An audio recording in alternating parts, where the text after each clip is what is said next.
Bonjour à tous, c'est Pierre-Alexandre pour AndroidGames.fr. Aujourd'hui, on va s'attaquer au test du Acer Liquid 7630 qui a la particularité d'avoir une très grosse batterie de 4100 mAh en ayant des performances un peu plus limitées pour limiter la consommation, donc un écran HD et un MT6735. Au niveau du design, on se retrouvera donc avec un design qui reprend totalement l'univers des liquides, c'est-à-dire un dos de type métal mais donc en plastique, avec des rainures un peu tout le truc, et Acer. En façade, on aura la particularité de voir Acer et de voir ce petit haut-parleur qui reprend bien le design des liquides. Donc c'est un design qui est beaucoup plus massif, forcément déjà il intègre une batterie de 4000 mAh et surtout c'est une phablette de 5.5 pouces, donc ça change un peu des liquides habituels. On aura aussi la possibilité donc d'avoir une batterie amovible, une carte SD et deux SIM. Et au-delà de ça, donc c'est un design qui est plutôt plaisant, je trouve, qui fait de bonne qualité. Donc ça c'est plutôt pas mal. Seul petit bémol, je trouve, qui enlève un peu tout le côté qualitatif, c'est que l'appareil photo, on peut un peu voir les contours de l'appareil photo. Donc ça c'est un petit peu le truc dommage. Donc on peut les voir ici. Donc ça c'est juste le truc dommage. En plus on voit qu'il est très enfoncé et ça casse un peu ce côté un peu solide, un peu bien fait.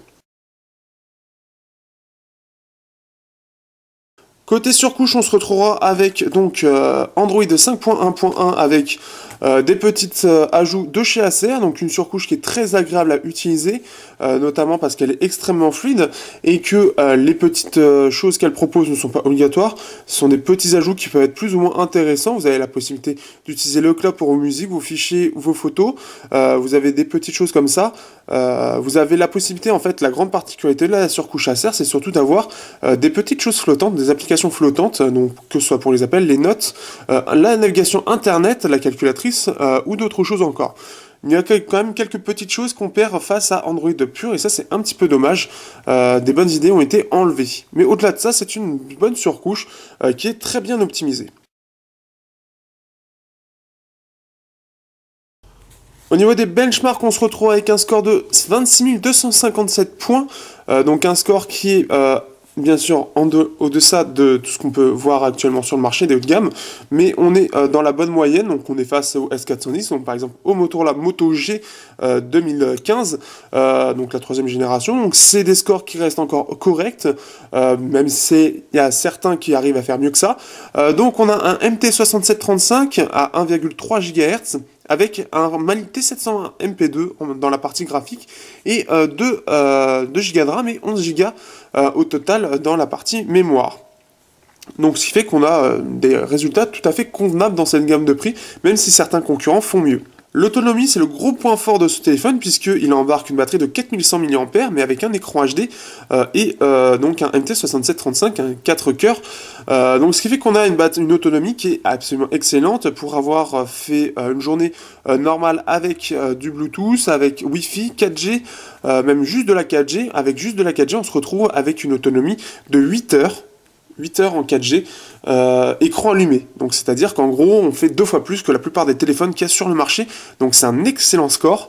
Et c'est d'ailleurs ce qui est recherché. Donc ça, c'est vraiment le très gros point positif de ce téléphone. Il remplit parfaitement son rôle. Au niveau de l'écran, on se retrouvera donc avec un écran qui est de l'HD, donc du 1280 x 720p, c'est moins bon que la plupart des concurrents. Pareil, je le reprends aussi face au Motorola Moto G qui a la même définition. Cette fois-ci, on est sur un écran de 5,5 pouces. On a de la technologie IPS, une bonne technologie IPS, un peu comme le Honor 4X, ce qui fait que les pixels, malgré que ce soit du 720p, ne se voient pas beaucoup, contrairement au Jades par exemple. Et donc cet écran HD a le gros souci. Autant c'est une bonne dalle, une bonne qualité, le problème c'est qu'il est vraiment trop jaune et ça casse un peu le rendu de l'écran puisque ce jaune se remarque un peu trop. Et ça c'est un peu problématique. Et donc ce qui fait que au moins ça va reposer vos yeux, mais ce sera pas génial pour ceux qui veulent un bon écran. Enfin un écran où on va dire les couleurs sont plutôt respectées, notamment au niveau du jaune. Au niveau du son, on aura le droit d'activer le son DTS Studio, donc quelque chose qu'on avait déjà vu sur le Jade S. Alors la partie jack, si je le fais mieux, c'est mieux.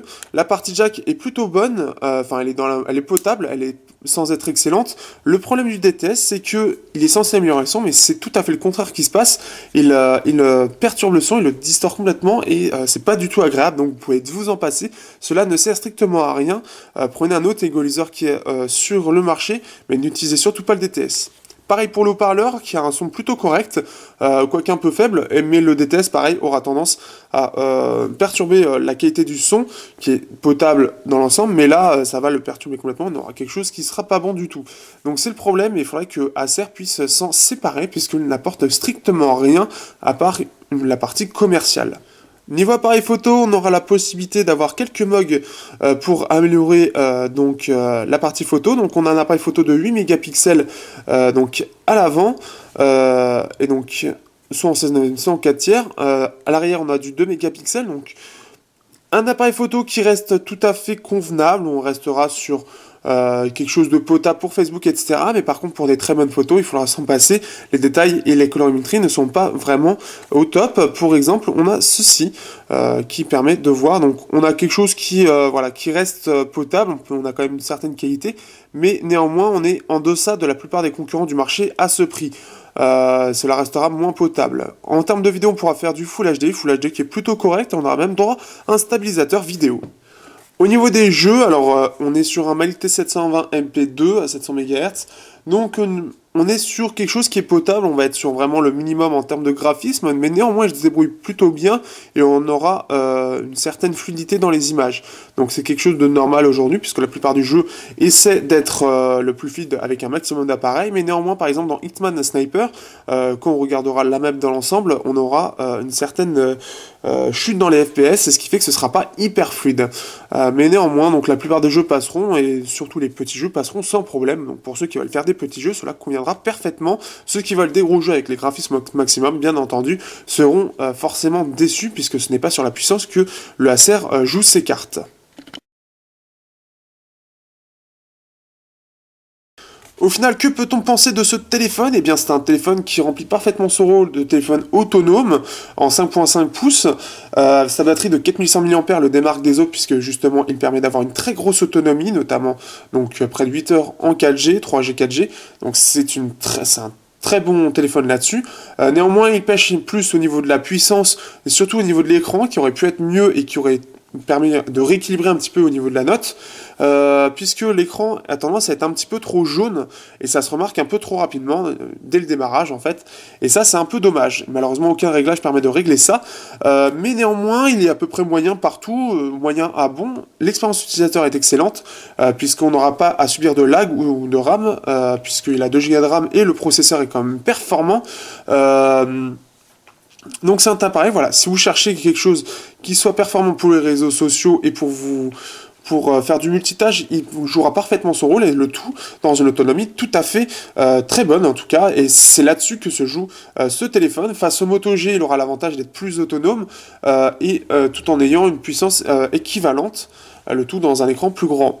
On aurait peut-être préféré quand même face à certains concurrents comme le Meizu M2 Note, un écran 1080 et une puissance un peu plus haute avec le MT6753, mais néanmoins il répond parfaitement aux besoins de la plupart des utilisateurs et il ne rame pas. Alors je trouve que ça reste un excellent choix, surtout pour jouer la carte de l'autonomie.